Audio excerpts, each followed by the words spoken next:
pagi anak-anak. Baiklah ya, hari ini kita akan melanjutkan materi kita tematik tema C subtema 1 pembelajaran 5 dan 6. Sekarang buka bukunya halaman 28 ya. Di sini kita akan belajar pembelajaran 5. Yang pertama mata pelajaran IPS. Mata pelajaran IPS ini ya, kita akan belajar mengenai mengidentifikasi informasi tentang kondisi lingkungan dan pemanfaatannya. Perlu kalian ketahui, jagung dan padi memiliki hidup yang sama, yaitu di dataran rendah ya. Akan tetapi tidak semua tumbuhan dapat hidup di dataran rendah. Ciri-ciri dataran rendah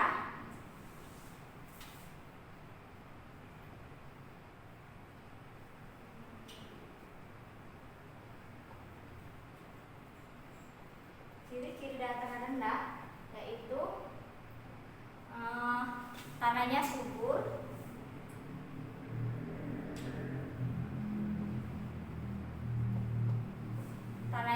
dan suhu udara di dataran rendah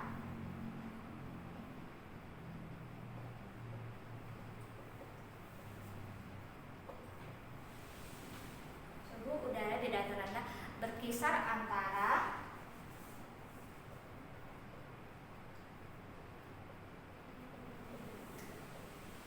23 derajat Celcius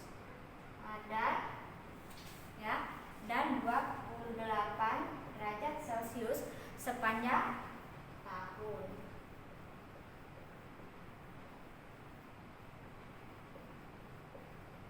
Lalu hamparan luas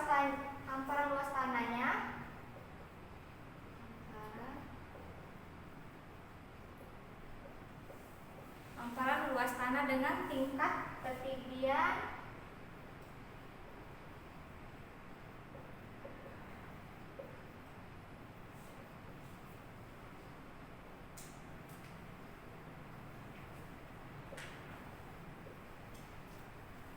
relatif rendah ya. Ini merupakan ciri-ciri dataran rendah. Lalu ya, selain itu mata pencariannya bertani.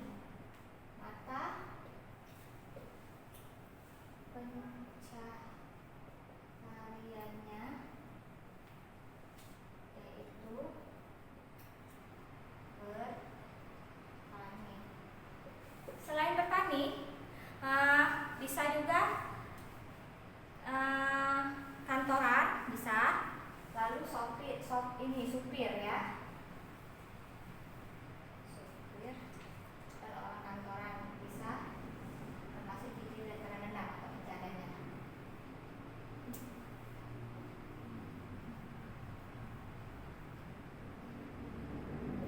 Oke. Adapun tanaman yang cocok ditanam pada dataran rendah ya, tanaman yang cocok ditanam pada dataran rendah yaitu padi. Selain padi, kelapa. Selain kelapa, pisang. Lalu jagung dan sawit ya. Jadi tanaman yang cocok ditanam pada dataran rendah itu adalah padi, kelapa, pisang, jagung dan sawit. Nah, di sini ada teks ya mengenai padi ya. Mengenai padi, bacakan ya. Umumnya padi dapat tumbuh di segala jenis tanah. Namun, yang terbaik adalah jenis tanah yang dapat menahan air seperti di lembah sungai. Di lingkungan sawah dengan pengairan yang baik, padi dapat ditanam 3 hingga 4 kali berturut-turut dalam 1 tahun ya. Jadi teks ini merupakan proses bertanam padi ya.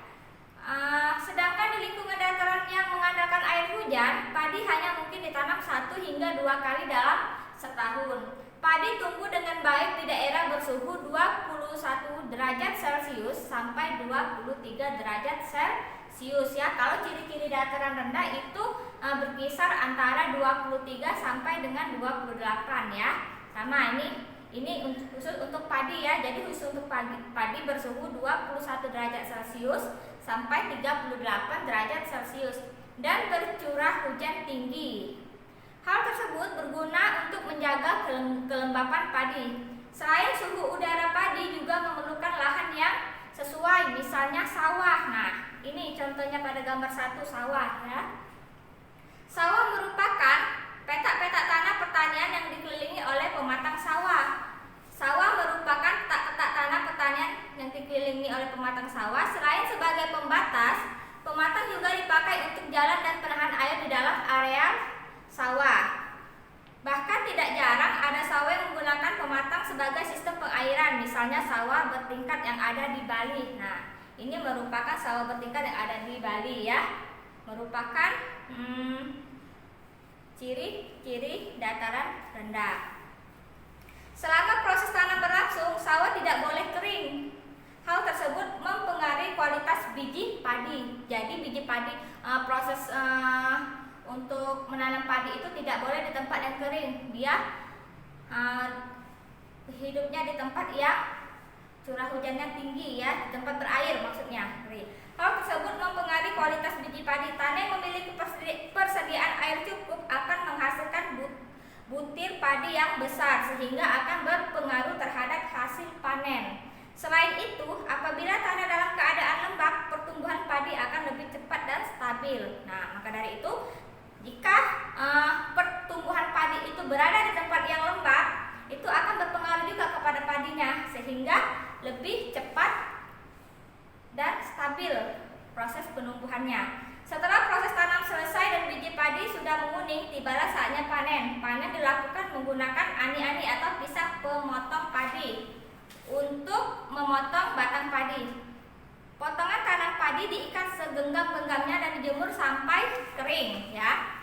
Setelah kering, batang dan biji padi dipisahkan dengan cara dipukul-pukul ke sebuah papan.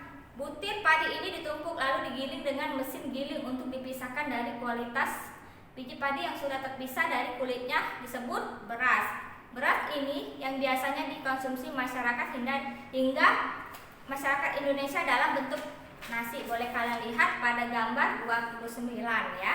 Nah, awalnya di sawah bertingkat, lalu padi yang akan dipanen, dan jadilah bulir-bulir padi yang terpisah dengan kulitnya yang disebut dengan beras, yang dinamakan beras. Dan setelah jadi beras, kita bisa memasaknya hingga jadilah nasi ya yang kita konsumsi sehari-hari. Mungkin itu saja penjelasan mata pelajaran IPS. Sekarang kita akan melanjutkan ke mata pelajaran selanjutnya, yaitu SBDP ya.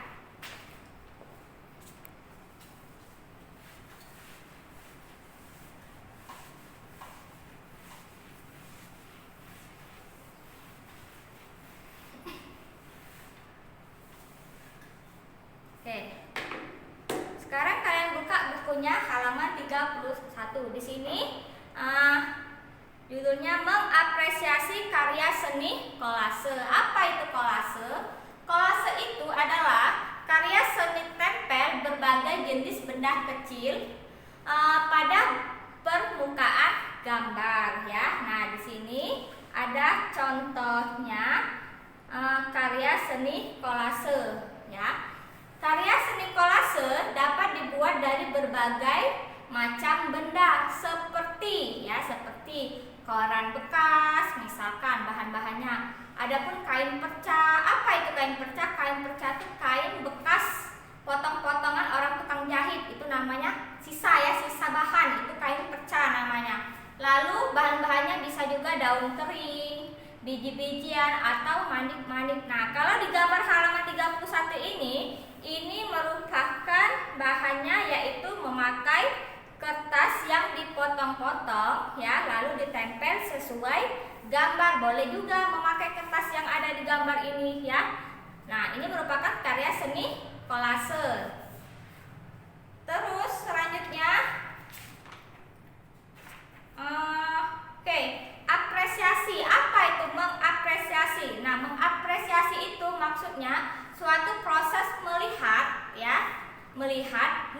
mendengar, menghayati, menilai dan menjiwai dan membandingkan atau menghargai suatu karya. Nah, di sini ya. Di sini misalkan ada suatu karya seseorang, ya, tugas kita ingin mengapresiasikannya, ya. Mengapresiasi tadi apa itu? Teacher jelaskan, yaitu suatu proses melihat. Jadi kita lihat gambarnya, ya, dan kita hayati, lalu kita jiwai, ya.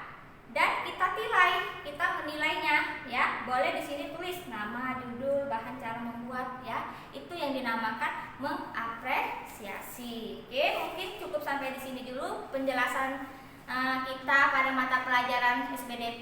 Selanjutnya kita akan memasuki pembelajaran 6, ya, yaitu mata pelajaran bahasa Indonesia, ya. Di sini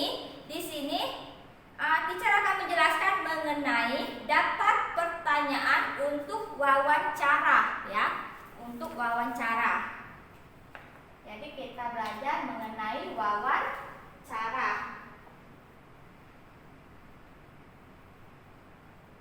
Oke, sebelumnya teacher tanya, apa itu wawancara? Wawancara itu adalah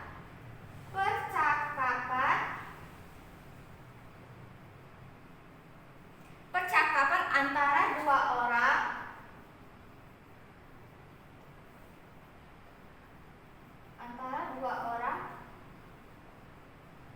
atau lebih dan berlangsung antara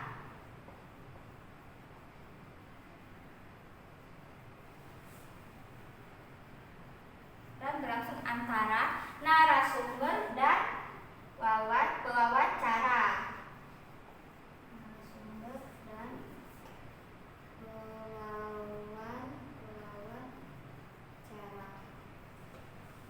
Jadi wawancara itu adalah percakapan antara dua orang atau lebih dan berlangsung antara narasumber dan pewawancara. Apa itu narasumber? Ya. Narasumber itu apa, nak, pengertiannya? Narasumber itu orang yang memberi jawaban, ya, orang yang memberi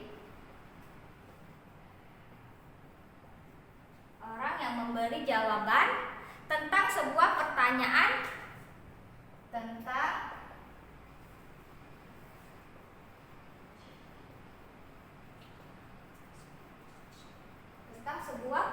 pertanyaan yang diajukan oleh pewawancara.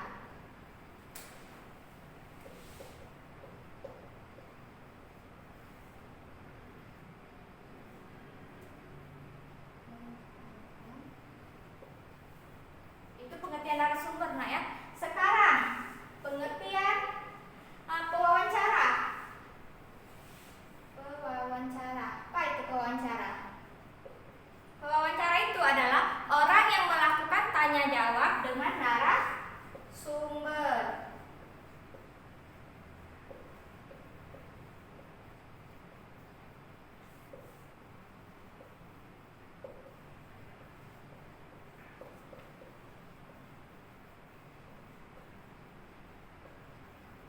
Jadi perlu kalian ketahui, ya, wawancara itu adalah percakapan antara dua orang atau lebih dan berlangsung antara narasumber dan pewawancara. Sedangkan narasumber orang yang memberi jawaban tentang sebuah pertanyaan yang diajukan oleh pewawancara. Sedangkan pewawancara orang yang melakukan tanya jawab dengan narasumber. Adapun tujuan kita mewawancarai, ya, tujuan wawancara.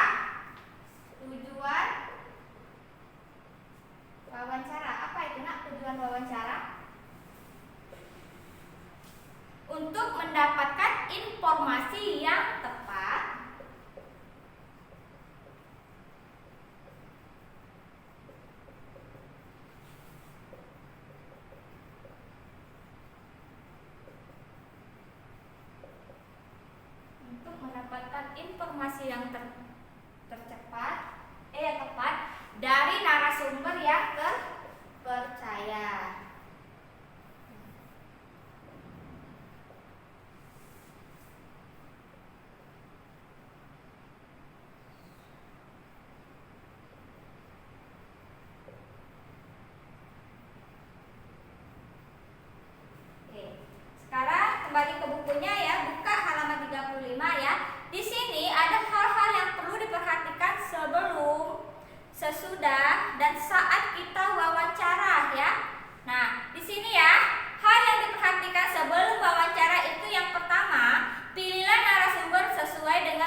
meminta kesediaan dan jadwal wawancara. Jadi sebelum kita melakukan wawancara, kita memilih dulu narasumber dan kita langsung hubunginya apakah si narasumber bisa menghadiri pada hari itu ya, saat kita ingin mewawancarai narasumber. Lalu selanjutnya, persiapkan daftar pertanyaan dan berbicaralah dengan santun ya. Jadi sebelum kita mewawancarai seseorang, kita siapkan dulu daftar pertanyaan kita yang ingin kita tanyakan kepada narasumber.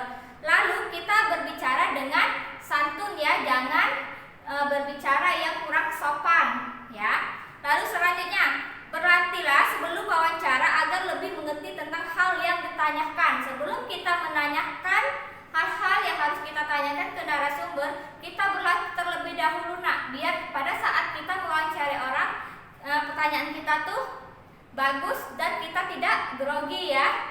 Lalu selanjutnya, berpakaianlah yang rapi dan sopan. Kalau kita mewawancarai, apalagi itu di tempat yang formal, itu pakaian kita harus rapi, sopan ya, sesuai dengan apa yang kita hadapi ya tentang kepada narasumbernya. Lalu selanjutnya, hal yang diperhatikan saat wawancara. Yang pertama, perkenalkan diri dan sampaikan tujuan wawancara. Jadi memperkenalkan diri dulu sebelumnya, lalu kita menyampaikan apa tujuan kita mewawancarai narasumber tersebut ya. Lalu selanjutnya, mulailah dengan pertanyaan yang ringan ya. Jadi kita jangan langsung ke pertanyaan yang sulit. Kita pertanyaan yang ringan sebagai pertanyaan tahap awal ya. Jadi yang ringan dulu ya, jangan langsung ke pertanyaan yang sulit. Jadi mulailah dengan pertanyaan yang ringan. Lebih baik jika dapat diselingi dengan pertanyaan tentang kegemaran narasumber untuk mencairkan suasana ya. Lalu selanjutnya, setelah itu hubungkan dengan persoalan yang menjadi topik wawancara. Setelah kita memberikan pertanyaan yang ringan, lalu kita ajak sedikit bertanya-tanya tentang kegemaran mereka apa, lalu setelah itu kita mewawancarai sesuai topik apa yang kita ingin sampaikan ya. Terus hal yang keempat, gunakanlah panggilan yang tepat dan sopan untuk narasumber serta nama lengkapnya. Jadi kita kalau pada saat wawancara, kita panggillah si narasumber itu dengan nama yang lengkap, jangan nama yang tidak sopan. Misalkan namanya Ani, kita panggil siapa misalkan panggilannya ya. Itu kalau untuk bermain-main kita berdua nggak apa-apa ya, berdua sambil bermain-main. Tapi kalau untuk mewawancara jangan, misalkan namanya Ani Haryani, panggillah dengan nama yang sesuai, Ani Haryani, jangan kalian ganti-ganti namanya ya. Lalu jangan lupa untuk mencatat atau merekam selama wawancara berlangsung. Mintalah salah satu anggota untuk mencatatnya. Jadi ketika pada saat kita berwawancara, kita harus siap-siap handphone ya atau alat rekam ya untuk merekam selama kita proses mewawancarai ya. Lalu dengarkan jawaban dan informasi penting dari narasumber dan hindari menyela agar informasi tidak terputus. Jadi pada saat si narasumber sedang berbicara, jangan kita langsung memotongnya karena akan merusak konsentrasi ya si narasumber yang akan menjawab pertanyaan dari kita. Lalu selanjutnya, hindari pengulangan jawaban dan pertanyaan yang berbelit-belit. Jadi kita jangan bertanya yang berbelit-belit ya. Dan selanjutnya, catatlah informasi yang penting saja. Penjelasan narasumber tidak harus dicatat semua. Jadi selama narasumber berbicara ya, menjawab apa yang kita tanya itu jawab yang penting-penting saja. Jangan kalian jawab sepanjang tidak ya, karena tidak perlu ya, tidak harus dicatat semua. Yang kita catat hanya penting-penting saja. Oke, selanjutnya, hal yang harus dilakukan setelah wawancara ya. Ini setelah wawancara, yang pertama mengucapkan terima kasih. Yang kedua, meminta maaf jika selama wawancara ada hal yang kurang berkenan kepada narasumber. Jadi kita harus meminta maaf ya. Dan selanjutnya mohon diri dengan sopan. Itulah penjelasan hal yang diperhatikan sebelum wawancara, pada saat wawancara, dan setelah wawancara ya. Selanjutnya kalian buka halaman 36 ya. Di sini pelajaran PKN masih mengenai hak kewajiban tentang merawat tanaman ya. Sudah berulang-ulang teacher jelaskan ya, masih tentang materi yang sama mengenai hak dan kewajiban. Nah, apa itu hak? Teacher ulangi, hak itu sesuatu yang kita dapatkan, intinya sesuatu yang kita dapatkan. Sedangkan kewajiban sesuatu yang kita lakukan. Nah, di sini apa ya kira-kira kewajiban kita dalam merawat tanaman ya? Kewajiban kita dalam merawat tanaman apa?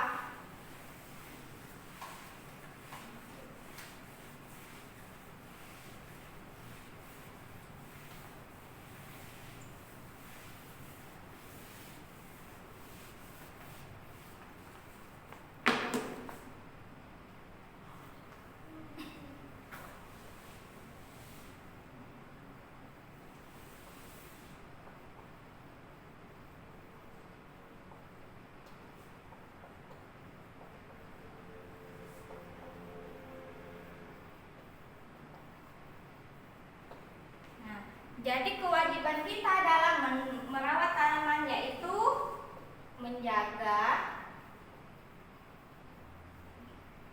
dan merawatnya. Lalu melindungi tanaman dari kepunahan.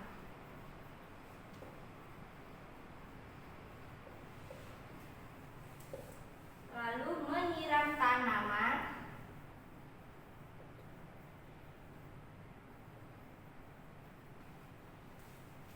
agar tumbuh subur ya. Inilah kita kewajiban dalam merawat tanaman. Adapun hak kita ya, hak kita setelah kita kewajiban kita merawat tanaman itu, hak kita yaitu menghirup udara yang segar, karena dari tanamanlah terciptalah udara yang segar. Lalu menikmati keindahan tanaman.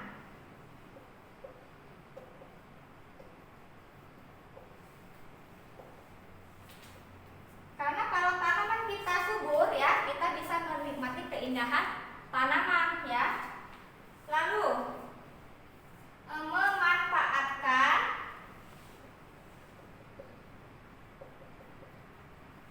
hasil tanaman. Jadi memanfaatkan hasil tanaman yang kita tanam. Misalkan tanaman apa yang kita tanam? Cabai misalkan. Nah, kita bisa memanfaatkannya. Ketika cabai sudah tumbuh, kita bisa memetik ya. Jadi tidak perlu lagi membeli ke warung atau ke pasar. Kita bisa memetik di tanaman kita sendiri cabai itu untuk kita jadikan sambal ya. Oke, mungkin cukup sampai di sini dulu penjelasan teacher ya. Semoga apa yang teacher jelaskan bisa kalian mengerti. Selamat pagi.